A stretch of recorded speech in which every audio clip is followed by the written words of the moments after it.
మహిళలందరికీ 2,500 రూపాయలు ప్రతి నెల ఇస్తామన్నారు. ఇప్పటికే 8 నెలలు అయిపోయింది. బహుశా ఈ బడ్జెట్ లోనైనా పెట్టారేమో. మొదటి హామీ కదా. ఈ రాష్ట్రంలో ఉన్న మరి దాదాపు 1,500,000 అక్కా చెల్లెలు ఎదురు చూస్తా ఉన్నారు.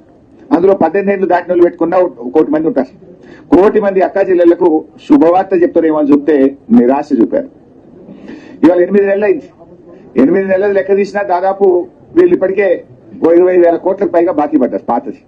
పోనీ ఈ బడ్జెట్ అయినా పెట్టి ఇక ముందు కన్నా ఇస్తారేమో అంటే మహాలక్ష్మి పథకం కింద మహిళలకు మహా నిరాశను ఈ రాష్ట్ర ప్రజలకు మహిళలకు కాంగ్రెస్ ప్రభుత్వం నిరాశపరిచింది. ఇకపోతే ఆసరా పెన్షన్లు ఎంతో ఆశగా ఎదురు చూస్తున్నారు.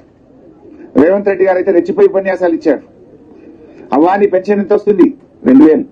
ఇగో డిసెంబర్లో ఇందిరమ్మ రాజ్యం రాగానే నీ పింఛన్ 4,000 అవుతుంది. నీ మన్మడి కాళ్ళు ఒత్తుతాడు, డీజిల్ కు పైసలు అడుక్కుంటాడు, పెట్రోల్ కు పైసలు అడుక్కుంటాడు అన్నాడు.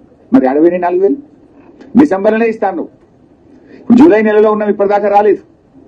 కాంగ్రెస్ పార్టీ నాయకులు ఎన్నికల సమయంలో ఇంటికి 2 పింఛన్లు ఇస్తాం, అవ్వకిస్తాం, తాతకిస్తాం, నౌకరున్నా ఇస్తాం, కొత్త పెన్షన్లు ఇస్తాం, అర్హులందరికీ ఇస్తాం, 4,000 ఇస్తాం అని ఉదరగొట్టింది కదా.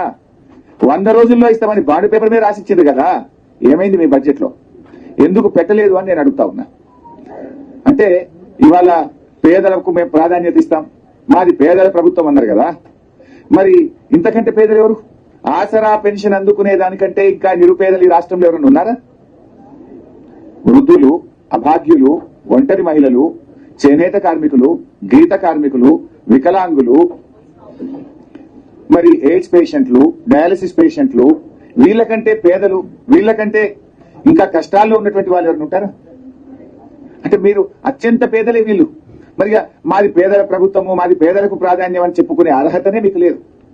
అత్యంత పేదలైన అవ్వాతాతలను, ఆసరా పెన్షన్ లబ్ధిదారులను, వితంతువులను, ఒంటరి మహిళలనే మర్చిపోయింది ఈ ప్రభుత్వం.